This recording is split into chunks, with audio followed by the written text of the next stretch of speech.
नमस्कार। राजकीय कल्याण कन्या महाविद्यालय सीकर हिंदी साहित्य बीए फर्स्ट ईयर की क्लास में आप सभी का स्वागत है। हम चलते हैं रसखान के सवैयों की यात्रा पर। रसखान के सवैयों का अध्ययन करने से पूर्व हम रसखान का जीवन परिचय देखते हैं। हिंदी कृष्ण काव्य धारा में कृष्ण भक्त कवि रसखान का महत्वपूर्ण स्थान है। वे स्वच्छंद भावधारा के कवि थे और उन्होंने वल्लभाचार्य के पुत्र स्वामी विट्ठल नाथ का शिष्यत्व ग्रहण कर मुसलमान होते हुए भी सांप्रदायिक संकीर्णता से अलग होकर श्री कृष्ण की भक्ति की है। लौकिक और अलौकिक प्रेम ही रसखान के काव्य का मूल आधार है। ऐसा लगता है कि रसखान के जीवन में लौकिक प्रेम का सूत्रपात हुआ, लेकिन उसने उदात्त रूप धारण करके राधा और कृष्ण के प्रेम का रूप ले लिया। यही कारण है कि रसखान की भक्ति माधुर्य भाव की भक्ति है। रसखान ने प्रेम भक्ति से परिपूर्ण मुक्तक काव्य की रचना की है। उनके पद भावुक कवि के प्रेम भक्ति से आप्लावित है। रसखान की 3 रचनाएं मिलती हैं: सुजान रसखान, प्रेम वाटिका और दान लीला। ये तीनों रचनाएं प्रामाणिक मानी गई है। इनके अतिरिक्त रसखान के कुछ अन्य पद भी मिलते हैं। आचार्य विश्वनाथ प्रसाद मिश्र ने रसखान ग्रंथावली का संपादन किया, तो पंडित विद्यानिवास मिश्र ने भी रसखान ग्रंथावली का संपादन किया है। रसखान के जो भी ग्रंथ प्रकाशित हुए उनमें कवित्त, सवैये और दोहे उपलब्ध हैं। इनके पद गायकों के लिए और भक्तों के लिए आदर्श सामग्री प्रस्तुत करते हैं। रसखान के काव्य की भाषा शुद्ध रूप में ब्रज है और इतनी मधुर और प्रवाहमयी जो ब्रज भाषा है वो बहुत कम कवियों में हमें देखने को मिलती है। रसखान वास्तव में रस की खान है, क्योंकि इनके काव्य में प्रेम, भक्ति और श्रृंगार तीनों की अजस्र धारा प्रवाहित है। कवित्त और सवैये जैसे जो छंद हैं वो इन्होंने भावावेश में लिखे हैं। ये अत्यंत सरल हैं और उनमें रसखान का निश्चल हृदय उमड़ पड़ा है। इनकी कविता में अलंकार हैं वो अनायास ही आए हैं और कविता है वो भक्तों के भावोद्रेक का माध्यम बनी है। तो आइए चलते हैं हम रसखान के सवैयों की तरफ। मानुष हो तो वही रसखान, बसो ब्रज गोकुल गांव के ग्वारन। जो पशु हो तो कहाँ बस मेरो, चरो नित नंद की धेनु मंझारन। पाहन हो तो वही गिरी को, जो धर्यो कर छत्र पुरंदर धारण। जो खग हो तो बसेरो करो, मिली कालिंदी कूल कदम्ब की डारन। रसखान कहते हैं कि हे ईश्वर, मानुष हो यदि इस संसार में मैं जन्म लूं और मनुष्य बनूं, तो मानुष हो तो वही रसखान। तो रसखान कामना करते हैं कि मनुष्य बनूं तो वही जो बसो ब्रज प्रदेश में जाकर बसूं, गोकुल गांव के मझारन, गोकुल के ग्वाल बालों के मध्य जाकर और मनुष्य रूप में मैं निवास करूं।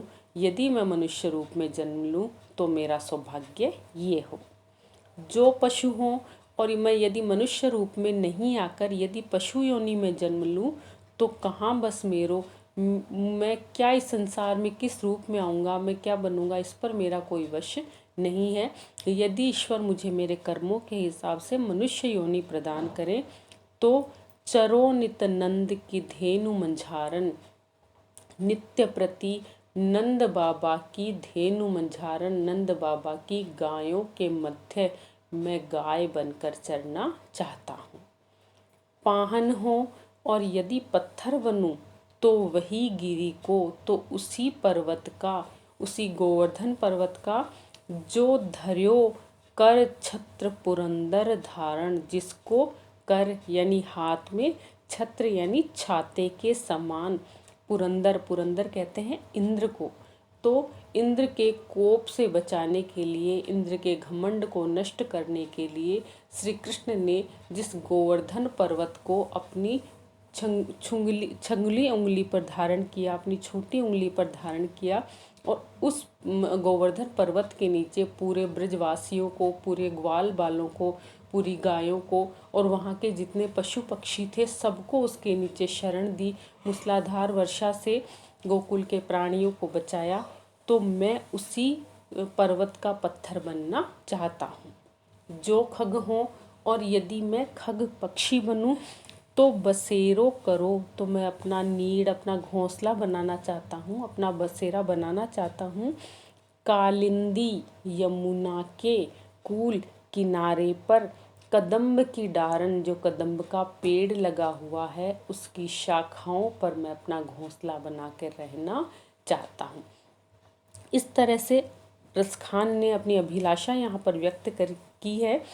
वो सिर्फ पशु के रूप में, मनुष्य के रूप में, पत्थर के रूप में और एक पक्षी के रूप में इस संसार में ब्रज प्रदेश से जुड़े इसलिए रहना चाहते हैं ताकि श्री कृष्ण का सानिध्य उन्हें प्राप्त हो सके, श्री कृष्ण का प्रेम उन्हें प्राप्त हो सके, किसी न किसी रूप में श्री कृष्ण से मिलकर, श्री कृष्ण का स्पर्श पाकर उनका उद्धार हो सके।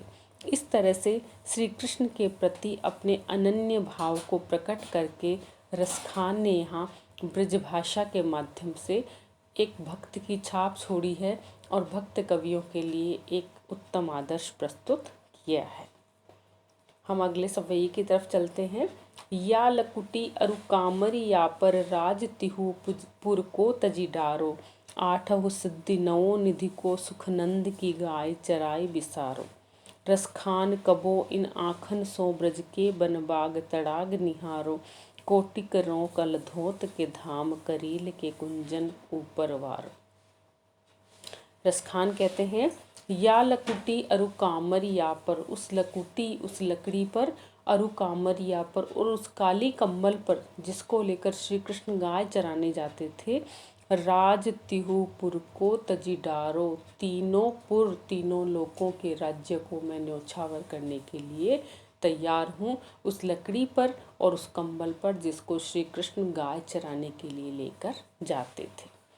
आठों सिद्धि नवो निधि को सुख, आठों सिद्धि अणिमा, गरिमा, लघिमा, महिमा, प्राप्ति, प्रकाम्य, ईशत्व और वशित्व आदि 8 सिद्धि और 9 निधि हैं, शंख, मकर, कुंद, नल, खर आदि।